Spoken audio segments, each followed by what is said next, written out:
first or last? Okay, you think he'll be the first or last off the plane? Let's see what he's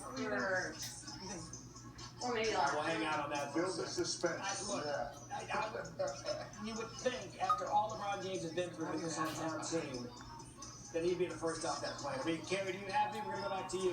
What do you weigh in on this? Two-time Olympic gold medalist and two-time WNBA MVP, Sparks forward Candace Parker is in studio here. We were talking about her game that's ahead, but she happened to obviously weigh in on the game last night. You watched it, and I'm asking you right now, as we see the plane arrive with the champions inside, is LeBron the first or the last to get off? I think LeBron's got to be the first. You know, I mean, this is his city. And he brought a championship and made true to his promise. So it should be, but I don't see him stepping down off the plane yet. That's not him. That's weird, but you would say that. Now, imagine you've been in these moments where they're big and you're coming home to celebrate, and the city's celebrating you. What do you think is going through LeBron's head right now? I mean, I think all of his emotions from last night. You know, you were born and raised here. You made a promise. You held true to that promise, and you know, it's just you try to live in the moment and just remember everything about this experience. Okay, so you watched the game last night. LeBron, where does he rank for you? There's not many people that can do what he does. That's his size. LeBron's 1 and 2. You know, yeah, I know he's up there. He's up there. All right, Candace, stand by. You're gonna hang out with us for a little bit in studio. Michael Eaves, you're on the ground there in Cleveland. What do you see? That electricity that we were feeling earlier is just getting greater and greater every time someone steps off. I believe that's Kyrie Irving. And what's noticeable to me, Kerry, is you see the players getting out their phones. They want to savor this moment. They want to keep this moment for a long time. They want to show it to their kids and grandkids to soak up a championship. You know, oftentimes we look at athletes as just guys who make money to play a child's game.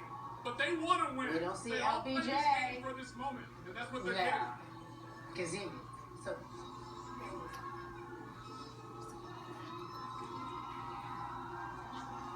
There's a lot looking at Cleveland Airport. The Cleveland Cavaliers have arrived. Kyrie Irving and company. Let you guys enjoy the moment. Tyronn Lue coming out. I believe we have Jim Brown on the phone with us. Jim Brown, Hall of Fame running back, one of the greatest, if not the greatest, to ever play the game of football. Last time he brought a championship to Cleveland, Jim Brown was a part of it. Jim, when you're watching this, what are you thinking watching the Cleveland Cavaliers bringing a championship back to your city? I'm thinking how wonderful it is for these young men to do something that's never been done in history. And each and every one of them should be congratulated. And LeBron James is the greatest. Went to a mental height and physical height that's probably never been achieved. The organization, the city, the fans, it's a fantastic day. Jim, you're regarded not only as one of the greatest athletes of all time, but one of the greatest in Cleveland sports history. So someone who shares that mantle, what does LeBron James mean to the state of Ohio before and now that he's brought them a championship? Well, the fans that have been so loyal all these years were looking to him to be the savior, and he came through as a savior. And you can hear the noise and the people, and the city is alive, and it's a great, great, positive party for everybody. Jim, what does sports mean to Cleveland? I know they mean a lot to every other community, but we've seen this chronicled for so many years now. What do sports mean to this area? Cleveland has always been known as the greatest fans in the world. And they had to prove it because when they were really great with Otto Graham and Marion Motley and all of those, they won so many things. And then we came along and won one in 64, and they've been starving ever since. So you can imagine. Yeah, Jim, there's a lot going on right now live here on SportsCenter. You see Kevin Love, Kyrie Irving, J.R. Smith decided shirts were optional today as he came back as a world champion. There's LeBron James. You can imagine how they must feel right now.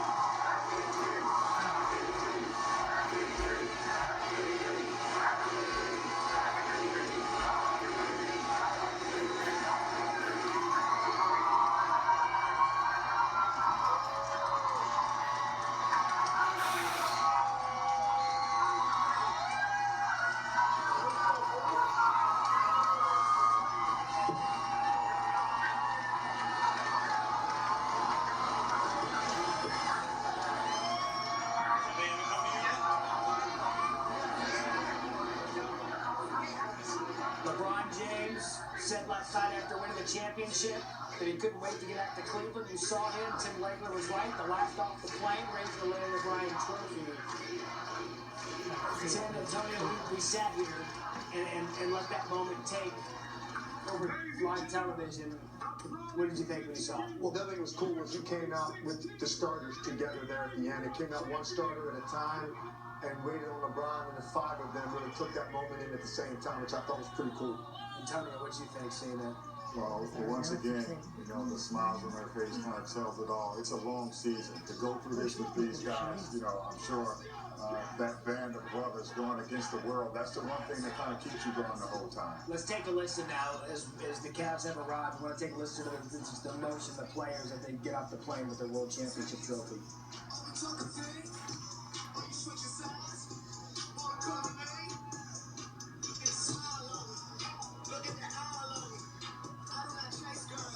What are they doing? What are we doing? It's just... I'm curious if we have Jake Crawford with us, if his mic is up, because I know he's taking a look at this. He's been part of this community, being born and raised there, as we saw that iconic moment that I'm sure will be plastered all over the internet later today when LeBron James comes out, holds up the Larry O'Brien trophy. And guys, Jim Brown had said it a second